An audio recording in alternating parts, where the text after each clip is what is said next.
Moinsen, wir sind in der Tschechei unterwegs, waren jetzt gerade in Liberec und fahren jetzt Richtung Frütland und dann weiter nach Skorzelec an unseren Standort. Tja, und heute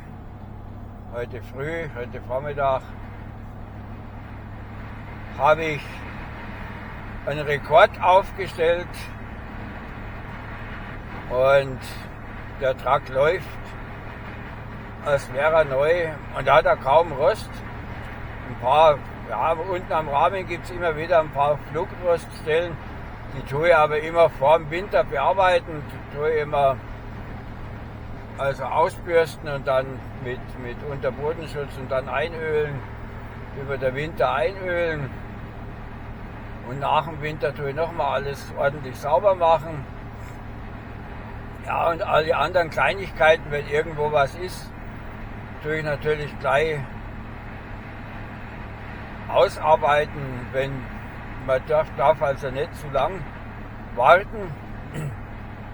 Ja, zum Beispiel unten an der Blechverkleidung, wo halt die Steinschläge hinkommen, und wenn du da einen Abplatzer hast vom Lack, dann musst du das gleich bearbeiten, damit das erst gar nicht dazu kommt.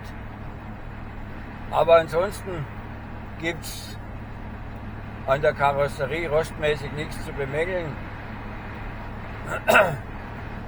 Das Einzige, was es an der Karosserie zu bemängeln gibt, das ist der Lack, der matt wird. Da vorne sieht man es, die Klarlackschicht, die leidet unter der Sonne. Ne? Das ist typisch für die amerikanischen Lacke. Ich verstehe auch nicht, warum die das nicht hinbekommen, dass sie mal ordentliche Lacke machen.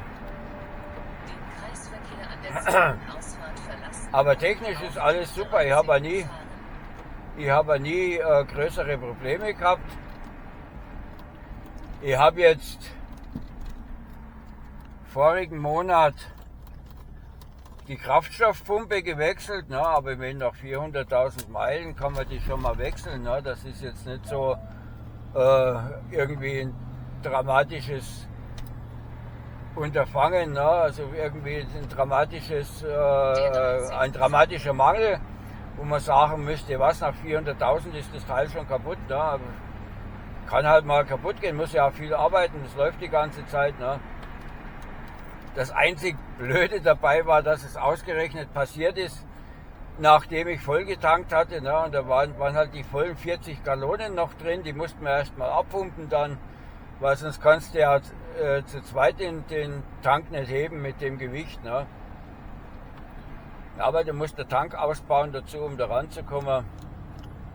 Ja, und was war noch? Was hatte ich denn noch mal für voriges Jahr war mal die Zündspule dran.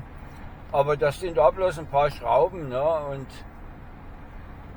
das ist auch kein großes Thema und die kostet auch nicht viel. Ich glaube, die hat $70 gekostet, ne?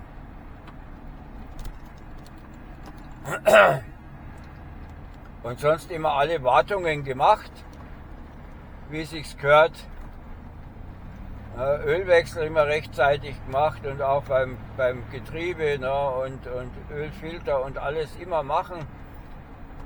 Dann gibt es da keine Probleme, der Motor schnurrt. Ne. Mit Motor ist der 454er Big Block drin, also 454 Kubik, V8 Big Block, Benziner natürlich, wer es nicht weiß. Ja, die Trucks, die gibt es auch für Diesel, aber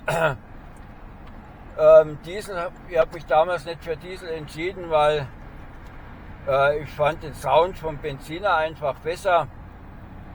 Und der andere Grund, heute bin ich auch froh, weil Diesel werden ja mittlerweile diskriminiert. In Städten darfst du ja kaum noch wo neu fahren mit dem Diesel. Ne?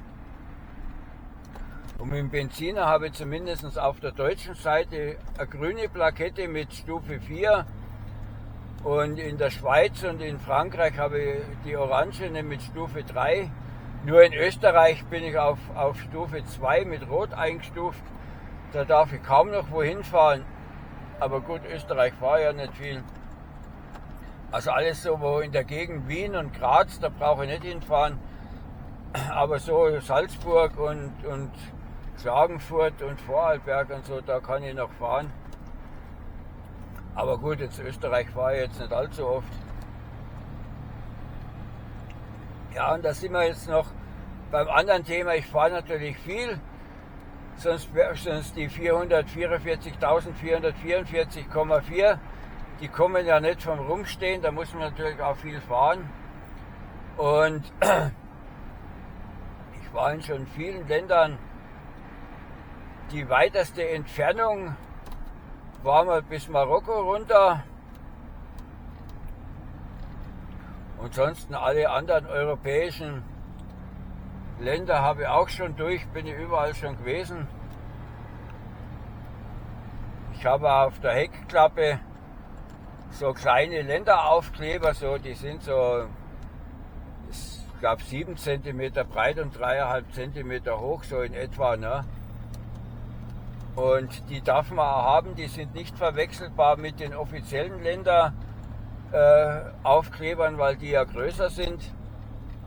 Da hat er also noch nie Probleme und da kann man eben auch an diesen Aufklebern sehen, wo ich schon überall war. Habe also schon viele Jahre gefahren und viele Strecken und der Truck hat auch schon sein Geld verdient. Habe schon viele Touren damit gemacht und habe auch schon viele Steuern gespart, weil ich mit LKW-Zulassung, also N2 im Feld J vom Fahrzeugschein N2, da ist man natürlich in der Steuer billiger, als hätte man die M wie Martha 1. Ne? Da habe ich in den 28 Jahren schon, ich habe mir das mal ausgerechnet, so um die 30.000 Euro Steuern gespart. Ne? Das ist natürlich auch nicht zu verachten. Ja, und vom Typ her, wenn ihr jetzt fragt, ja, was ist denn das für ein Truck, habe ich jetzt ganz vergessen zu erwähnen, das ist natürlich ein Chevrolet GMT 400, the Everlasting Truck, wie es immer heißt, also der dauerhafte Truck, der dauerhafte LKW. Und das bewahrheitet sich mal wieder, also GMT 400 fahren ja noch viele rum und die gehen auch kaum kaputt, vor allem wenn du dann noch der Big Block drin hast. Da rostet eher die Karosserie, als dass der Big Block kaputt geht. Ja, und apropos Karosserie, die ist ja auf dem Rahmen aufgesetzt. Ne? Man könnte theoretisch, also wenn die Karosserie jetzt wirklich durchgerostet ist, dann kann man eine andere Karosserie drauf schrauben und dann gilt es immer noch als das gleiche Fahrzeug, weil die Fahrgestellnummer ja an das Fahrgestell, also an der Rahmen gebunden ist. Ne? Aber das brauche ich nicht. Ich meine, die Karosserie ist noch super in Schuss. Ne? Und wie gesagt, er ist Baujahr 98, ne, und läuft noch immer. Und ich hab früher mal einen Caprice gehabt, ein Baujahr 78.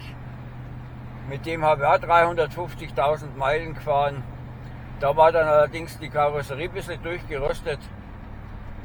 Und weil ich damals nicht viel Zeit hatte mehr, weil ich war damals noch im Fernverkehr, da habe ich es dann bleiben gelassen, den nochmal zu reparieren und haben jemanden übergeben, für wenig Geld verkauft, der Autoschlosser war und den dann also auf Eigenregie wieder restauriert hat.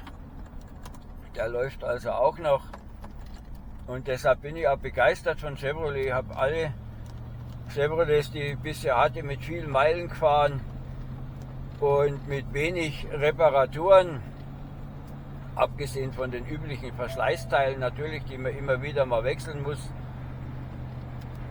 aber keine gravierenden Sachen.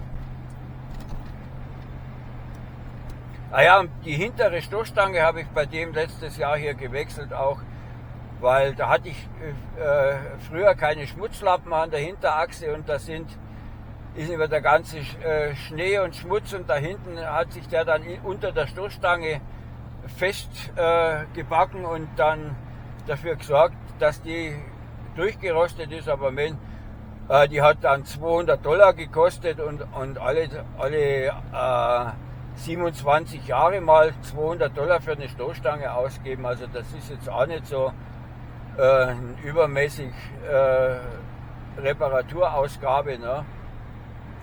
Das kann man auch noch gelten lassen. Ja, und Teile kaufe ich immer bei rockauto.com. Da gibt es zurzeit allerdings Schwierigkeiten, weil da macht Deutschland sich wieder das Leben selbst schwer, weil die kein Sachen importieren, wo russische Stahl mit drin steckt. Und weil man ja Russland, also die deutsche Wirtschaft unbedingt mit den Russland-Sanktionen kaputt machen will, will man kein Stahl importieren, das irgendwie aus Russland kommt. Und die Amis haben damit offenbar kein Problem, wenn die ihre Ölfilter und Bremsbeläge und Bremsscheiben und was auch immer aus russischem Stahl fertigen. Ne? Da ist also Deutschland mal wieder päpstlicher als der Papst. Ne? Man muss es wieder auf die Spitze treiben. Aber gut, anderes Thema, aber ich wollte es jetzt nur erwähnen für Leute, die sich fragen, wo kriegst du Ersatzteile her, wenn du gerade sagst, kostet zu wenig. Ne? Ja, da kommt natürlich zu dem Preis dann immer auch noch die Fracht und der Zoll dazu. Und dann ist es immer ein bisschen mehr. Aber immer noch billiger als wie bei anderen Fabrikaten. Ne? Chevrolet ist so das Brot- und Butterfahrzeug, hält lange, geht nie kaputt und wenn doch mal was kaputt ist, gibt es die Teile billig.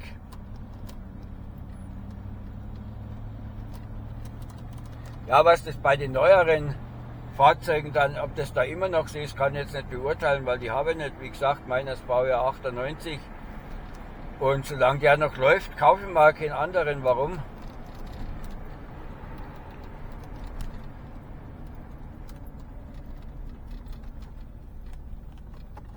Das Einzige, was ich mir manchmal wünschen würde, wäre eine Motorbremse, aber da hätte ich einen Dieselmotor kaufen müssen dazu. Und ich wollte eben der Big Block haben, der Benziner, weil der einen besseren Sound hat. Ja, und wenn man die heutigen Spritpreise betrachtet, habe ich auch wieder richtig gemacht, weil das Benzin ja mittlerweile billiger ist als der Diesel. Ne?